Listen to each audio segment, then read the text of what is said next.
One of the greatest things that which would help an individual to hold himself accountable is to ask himself of a particular question, and that is, do you know who you are? Or do you know who I am as an individual? Or a question to himself. If a person was to ponder over this question and to think and to ask himself that who am I? And why am I here? And a person understands this in depth, and he understands the fact that I am only here for a time, a period, and after that I have to return. And the loss, and the true loss, is when there is no achievement, an achievement in that which a person works for, to attain the purpose that which he was created for.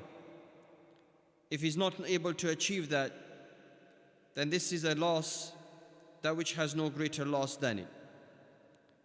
Ibn Mas'ud radiyallahu anhu, he mentioned that I did not have any regret over anything than a day upon which the sun would set and I would sit down and I would contemplate, and when I would come to realize that some of my life has gone by me and I was not able to do anything to increase in my ibadah or to do anything that which would bring me closer to Allah Azza wa Jal than I am at the present time.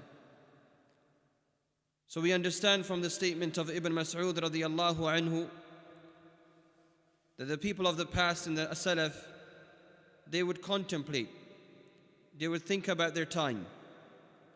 And one of the greatest targets of achievement that they would have is to do more than that which they did of the previous day. And they would try to do an extensive amount of work to make sure that they've achieved the purpose of their life, and that is ibadah to Allah Azza wa Jal. To share with you a concept of how our past generations, the Aslaf amongst our Ummah, what concept that they would have of life and time. And we find from the statement of Abu Bakr ibn Ayyash that it was said that once upon a time there came a moment in his life that a few dirham, a few bits of money, they dropped upon the earth. And he went up and he found that he could not achieve, or he could not find this money and where it had dropped. And because he could not attain it and he could not track his steps to find it, he would say these words. He says, indeed, my day has gone. Indeed, my time has gone. And he would not say that my money has gone. So this gives us a concept that the people of the past from amongst the Salaf, that when they would lose something, that which is materialistic, the likes of money, that they would not go back to say that they've lost their money.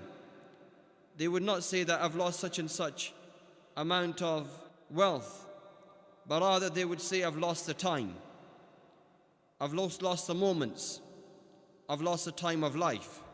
Again, we find from our Salaf and the past scholars and the pious predecessors, the likes of Hammad ibn Salama, that they would say that we would find Sulaiman at-Taymi, he was an individual who was pious. And this is stated by Hammad ibn Salama, that we would find him, that whenever we would come at the time of Salah, that we would find Sulaiman praying. And when we would come at a time that which is not Salah, we would find him renewing his wudu. When we would find him at other times, we would find him at an individual's house who is sick, giving him comfort and sitting beside him, trying to attend to his ills. And if we didn't find him there, then we would find him at a graveyard, helping an individual to bury his loved ones or attending a janazah. If we didn't find him there, then we would find him inside a masjid. He would be reciting the Quran. If we didn't find him there, then we would find him in isolation, remembering Allah Azza wa Jal. And it was as though that Sulaiman at-Taymi, he didn't have the time to commit a sin with Allah Azza wa Jal. And I share this with you, a concept of our Aslaf and how they would perceive their time and how they would spend it. And another concept that which is given to us by our elders and the pious predecessors is the concept of life. The fact that life is time, and time in itself, when it passes, a part of one's life passes also. And Abu Darda radiyallahu anhu, he mentions, Ibn Adam, innama anta ayyam. Abu Darda, he says, O son of Adam, that you are rather but days. فَكُلَّمَا ذَهَبَ يَوْمٌ ذَهَبَ بَعْضُكَ. And every time a day goes by, some part of your life also leaves you. So this is a concept that we take from our elders and the Aslaf.